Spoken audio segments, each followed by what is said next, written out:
Olá pessoal, como é que vocês estão? Tudo bem? Aqui quem fala é o professor Bruno Oliveira em mais um vídeo para as eleições 2022 e hoje nós vamos falar sobre o carro de som. Será que durante a eleição, como modalidade de propaganda eleitoral, é possível a gente ver nas ruas carros de som transitando? Essa pergunta é um peguinha, porque o carro de som era um meio de propaganda eleitoral muito utilizado nas últimas eleições, né? Salvo a municipal, que já houve a alteração que eu vou comentar com vocês hoje. Antes da eleição de 2020, nós tínhamos carros de som transitando, divulgando mensagens dos candidatos, aqueles jingles, ou seja, aquelas musiquinhas, as famosas músicas eleitorais, paródias. Só que essa conduta alterou, né? Tanto nas eleições de 2020, na municipal, quanto nesta deste ano de 2022. Então hoje nós vamos falar sobre o carro de som, podendo ou não podendo ser modalidade de propaganda eleitoral. Primeiramente, a gente precisa conceituar o carro de som. Eu vou aumentar aqui um pouco a telinha. A gente precisa lembrar que quando eu falo de carro de som, eu tenho uma diferença de carro de som para mini trio e também trio elétrico. O carro de som e o mini trio, o que vai diferenciar esse carro de som do mini trio é a capacidade de amplificação de potência de som. O carro de som, por exemplo, é no máximo 10.000 watts de potência. O mini trio vai ter uma diferenciação aqui nessa capacidade. E o trio elétrico mais ainda. O trio elétrico, ele não é possível ser utilizado para, por exemplo, sonorizar a campanha eleitoral, utilizando-se nas ruas durante uma caminhada, uma passeata, exceto se for para sonorizar comícios. Aí o trio elétrico é possível. Agora, o carro de som, então, que vai diferenciar do mini trio e do trio elétrico, é a capacidade de potência de som, ok? Bom, o carro de som antes, ele poderia ser transitado nas ruas, sendo dirigido ali por uma pessoa e passando de várias ruas naquela cidade, naquele município, naquele estado, enfim.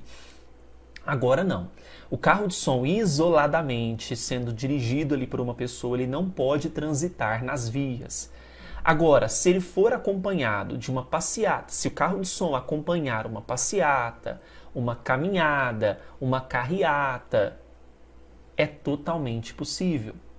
Então percebam a diferença, porque a própria resolução 23.609 traz de forma expressa esse ponto, dizendo que a utilização de carro de som ou de mini trio como meio de propaganda eleitoral é permitida apenas em carreatas, caminhadas e passeatas ou, olha só, durante reuniões e comícios.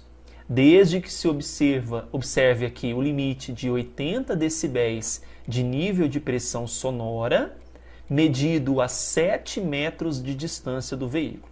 Aqui a gente faz uma crítica porque fiscalização ocorrer medindo pressão sonora é meio complicado, né? Tem tanta coisa mais relevante para nos preocupar, mas enfim, não vou ficar aqui para criticar, sempre trazer o que é disposto para vocês.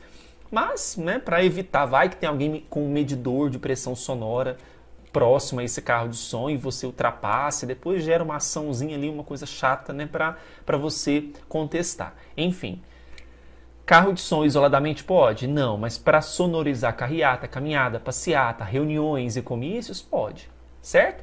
Para finalizarmos aqui, vamos falar sobre o horário. Até às 10 horas da noite do dia que antecede as eleições.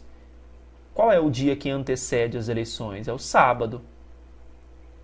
Serão permitidos a distribuição de material gráfico, caminhada, carreata ou passeata, acompanhadas ou não por carro de som ou mini trio. Ok? Então, isoladamente pode? Não, isoladamente não pode. Mas acompanhando caminhada, carreata ou passeata, totalmente permitido, certo? Foi um vídeo rápido, mas com informações relevantes para vocês. Espero que tenham gostado. Me sigam lá no Instagram para terem mais dicas de direito eleitoral, eleições. É o Instagram @professor Bruno Eleitoral. Curta esse vídeo e também se inscreva no nosso canal. Até mais!